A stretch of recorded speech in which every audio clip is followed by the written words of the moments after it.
ici en Europe, et donc ça fait à peu près 180 jours. En fait, on devrait compter en sol, en jours martiens. Aujourd'hui, on est exactement au 180e sol de mission de Curiosity.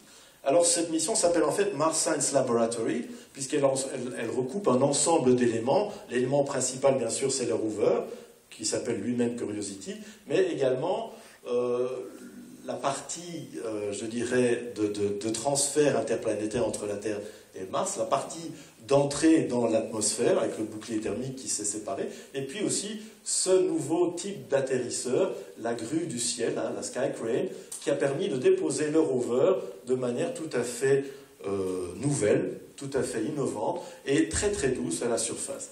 Alors j'avais ici une petite vidéo pour vous montrer, malheureusement c'est sur YouTube, donc j'avais besoin de connexion Wi-Fi, c'est pas disponible dans la salle, c'est pas grave, je vais essayer de vous présenter ça autrement. Alors ce rover est en fait particulier, c'est vraiment un laboratoire, c'est plus qu'un laboratoire, c'est plusieurs laboratoires sur 6 roues.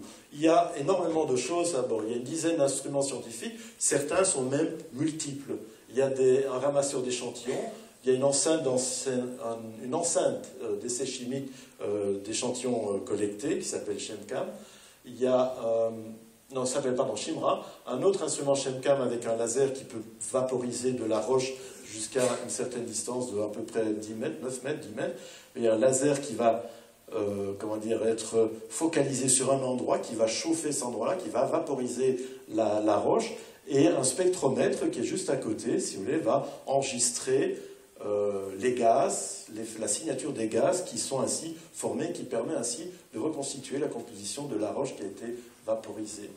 Il y a plusieurs spectrographes, 3 spectrographes d'ensemble et une petite station météo. Le tout est présenté ici de manière schématique. Je vais vous montrer plusieurs vidéos en fait que mes collègues de la NASA du Jet Propulsion Laboratory ont fait, et ces différents instruments vous seront proposés, vous seront présentés également lors de ces petites vidéos. Ceci, bien sûr, ça fait penser un petit peu à la guerre des étoiles, un peu science-fiction, mais c'est extraordinaire, vous allez voir le résultat que ça permet déjà d'amener, parce qu'en